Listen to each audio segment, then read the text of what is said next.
With Persona 5 pretty much being game of the year so far in many people's eyes, I decided this was a good time to rank all 5 of the Persona games from best to worst. Now, I think my list is pretty much going to be on par with a lot of other people's list. I think everyone has the same, at least top 2. Maybe the rest switch orders every now and then, but I think everyone could agree on the top 2 of my list as well as the same as others. It was complicated. This was not an easy list to make. Places 1 and 2 were the hardest to list. 3 through 5 was pretty easy. It's pretty straightforward, but 1 and 2 were the hardest to place, and it took me days thinking about just which one I felt deserved to take the number 1 spot. But with all that being said, let's jump into it. We start with number 5, go from the bottom up. At number 5 is Shin Megami Tensei Persona. The very first one. The very first game I wasn't able to beat because I really just couldn't stand playing it. The random encounters, they set it to level 1,056,000 on a million billion quadrillion. It happens every second. I can't take a step without there being a random encounter. And the characters, they're just boring. They're just boring to me in this one. This was the first step out of the gate for them with a Persona game. So I guess you can't really expect it to be as great as they became. But I'm like, bro, I don't know what happened here, but this is not on the level of any other Persona game that I've played, put hours into. I refused to put hours into this one. I absolutely refuse to. Fix those random encounters, give me a better protagonist, give me better side characters, and then give me a game called Shin Megami Tensei Persona. If they was to remake or remaster this game, brewer, you better change everything up in here. You better change it all. Now, number 4, and it's crazy how the order of this is going to go, but number 4 is Persona 2 Innocent Sin. Persona 2 Innocent Sin had the same random encounter problem. Not as bad quite. It had the same random encounter problem, but it's saved by outstanding characters and a fantastic story that has a nice twist in it.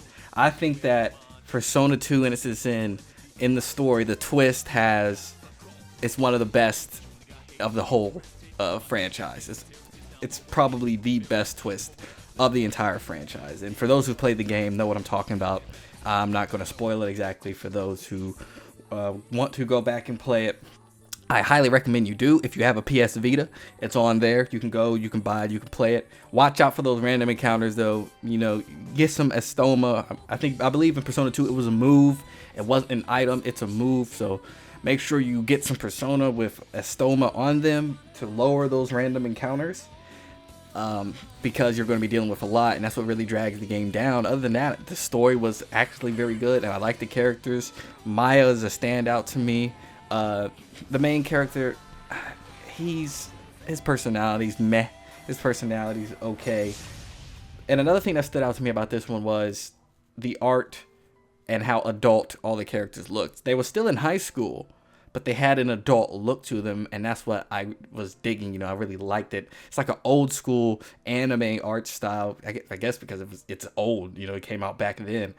So I'm really feeling the art style. The music, this is when Persona music started becoming, freaking legendary. Started with this game right here. If you listen to that opening, I might have it playing in the background here. If you just listen to that opening, the music in this game was on fire. All right, it was on fire. This is what started it right here. Persona 2 Innocent Sin with the goddamn music. It started here. So, and overall, it had a darker and more edgy, realistic type tone to it than the other Persona games do. And that's what I really liked about Persona 2 Innocent Sin. It was, like I said, characters seemed a little bit more real. They looked a little bit more adult. They acted sort of, much more mature than any other Persona games. I really dug it. I really felt it. So Persona 2 Innocent Sin, number 4. There's some random encounters that just bugged this game down. Really, it took 2 games to fix it, but they finally did because they switched into a whole new system. And what's coming up next, and that's number 3 with Persona 3 FES. Reason why I pick FES is because that's the final one. That's the one with all the extra content in it. And that's pretty much the ultimate edition of the game. So Persona 3 FES, this is the game that got most people into Persona, period. It wasn't 1 or 2, it was Persona 3. And then, you know, you went backwards and played then Persona 1 and 2, but Persona 3 got you started. And Persona 3 was the first time they actually gave us a decent main character. It was the first time they actually gave us an all-around great cast, and not just certain standouts here and there, but the cast itself all around was great. And Persona 3 was also as dark and mature as Persona 2 was. Just Persona 2 took it into a different level with its maturity, whereas Persona 3 tried to go more edgy, dark, instead of just mature and elegant as Persona 2 was. My issue with Persona 3 and what knocks so many points off of it, and I guess it's not that many points, it's like 2 points, but what knocks points off of it is the ending.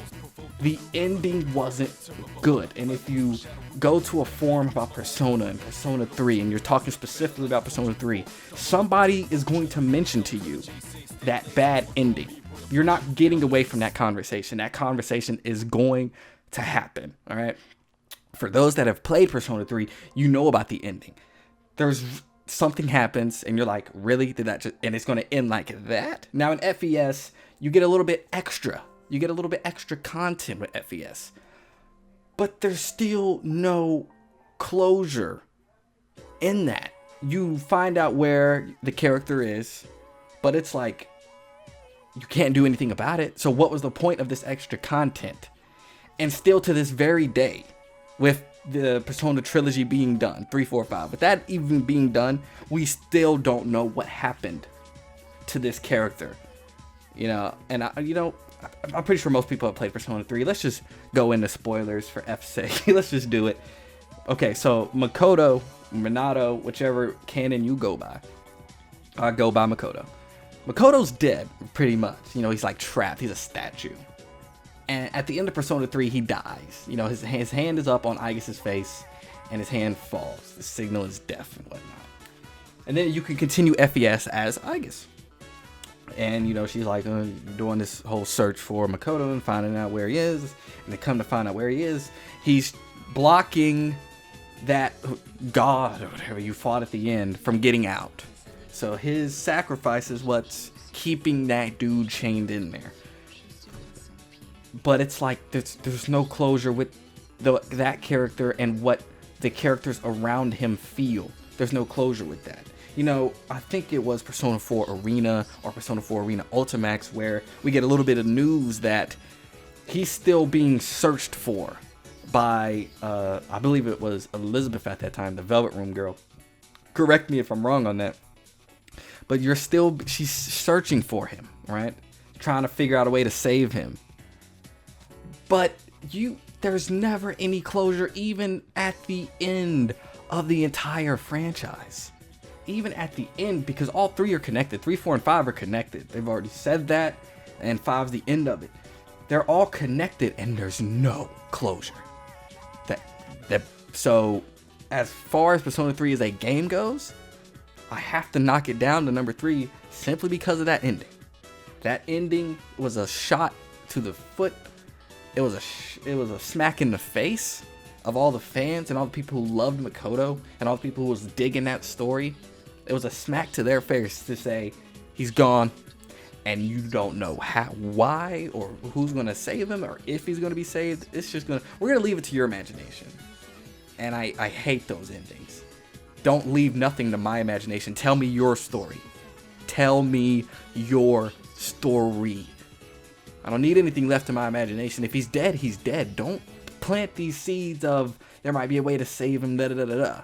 I didn't like the fact that you killed him in the first place, but the fact that it ended on such a, you know, we don't really deal with the aftermath of his death.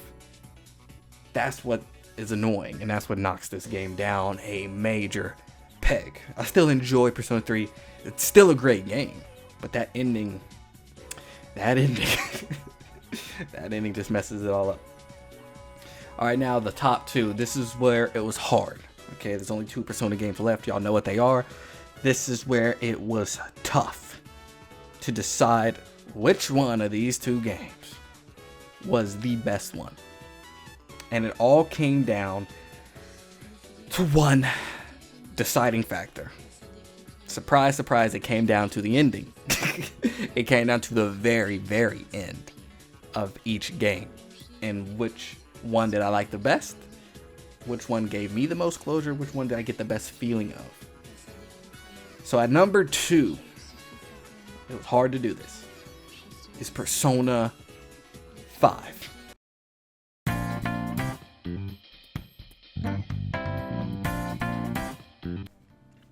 The recent one that just came out. If you've seen my Persona 5 spoiler review, you know how I feel about the game. The game's a 10 out of 10 to me. I love Persona 5. It's my game of the year so far. And I don't think it's going to be beat. I'm looking at the calendar. The only thing that stands a chance is Uncharted Lost Legacy. So, Persona 5, it's out. It's great. I did a whole spoiler review on it. I don't think I need to go into too much detail. Let's go into why it's number 2 instead of number 1, which you already know now. It's Persona 4 Golden. So, why is Persona 5 number 2 instead of number 1? Persona 5 ends with you going back home, and you're on the road trip with your friends. Your friends are taking you back home. It ends right there. Persona 4 Golden ends with you coming back home to your friends. And it gives you closure because they said that they was going to stick together, and it shows that they kept their promise. Whereas Persona 5 ends with you having to believe that they're going to keep their promise towards each other. You know, the bonds will never break. Persona 4 Golden, I felt like you did all this in Inaba. You made all these friends. So when you leave, and it just ends right there like it did in the original Persona 4, and it just ends right there, I feel that's a mistake. Because you went through pretty much hell in Inaba. You went through hell. You know, you did all this investigation stuff. You did all this. You made these new friends. You made these connections. You did a romance if you wanted to. To leave and not come back. You come back in Persona 4 Arena. Those are fighting games. They're canon stories or whatnot, but it's not the same here. Where at the end of Golden, that extra tag scene, it really makes it. It really puts that game above the rest of the Persona games. That extra tag, which I was hoping Persona 5 was going to have it. But it didn't. When you get that extra tag in Persona 4 Golden, that you come back after a year, you finish your year of high school back in Tokyo, and you come back to Inaba. And your friends are right there waiting on you. And you see them all, they've grown up, they've changed, they're different, they've aged, you've aged a little bit, you're mature now, everything's more mature. Whether you had a romance or not, that could continue. But the fact that you came back to what is your true home, because that's where your true connections were made. They weren't back in Tokyo. They were here. And you came back to that. You can't beat that ending. You know, Persona 5's ending doesn't beat that because you're leaving in Persona 5's ending. We don't know what happens. And I don't think they're going to do Persona 5 the way they're going to do, the way they did Persona 4 with all this extra content thrown in after, you know, the arena games and, you know, a Golden, a Persona 5 freaking Platinum Edition. That's not going to happen. You know, Atlus already said they're working on something else. You know, they're done with Persona for right now.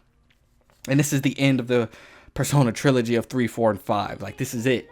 If Persona comes back, it's going to be in a different universe. It's not going to be the same timeline. So with that being said, Persona 5 should have closed the gap on Persona 3 in some way, like some book you read or something. It should have closed that gap on what happened to Makoto. Persona 4, I felt, closed its own gap. Yeah, Persona 4 Golden closed its own gap. That doesn't need touched. And Persona 5 should have closed its own in the exact same way that Persona 4 did. It should have showed you a time skip and the aftermath, and whether or not everything with your friends was cool, whether you kept those bonds. That is why Persona 5 is number 2 instead of number 1. because at the end of Persona 4 Golden, you get one of those feelings like you just want to tear up because it's like, it's over? I don't want it to be over, you know? It almost makes you want to cry because it's over and you don't want to leave that world. Whereas Persona 5, I was like, okay, it's over. What's next? You know, I'm loving the game. Like, you know, what's next? You know, we got the end tag. No, we didn't. So it just kind of left you with a feeling of, this was an amazing game. It's 10 out of 10. But there's that one piece that's like, what's going to happen now? He's going back home, but what happens? So, as far as everything else goes with characters and things like that, Persona 5's characters a bit more real. Persona 4 Golden it's a shonen. It's a shonen is what it is. A lot of shonen stuff happens in that game. Persona 5 is a little bit more real, a little bit more mature. The characters in Persona 5, I think, are better than the characters in Persona 4. Persona 4's music, I say, has a slight edge above Persona 5. Persona 5 has great music. I give the slight edge to Persona 4 in that fact. I give the slight edge in Persona 5 to the main character. I give a slight edge in Persona 4 to the time spent with your group as a whole. That was one of my drawbacks of Persona 5. You don't get to spend a lot of time with the group as a whole unit. You know, you go on like so many trips in Persona 4 with them. You barely go on any in Persona 5. So that's a drawback of Persona 5. But like, it really came down because I was going back and forth with these games. It came down to that simple ending. That simple extra tag that Persona 4 Golden gave us. And I think that extra tag was like perf. And if you did a Marie romance, then you got the perfect ending that you wanted. You know, that wasn't me, you know. I mean, I was a Rize fan, so that wasn't me. But you got the perfect ending that you wanted. And you can't ask for more. And you can't beat that either. So, you know, a great comparison is Uncharted 4.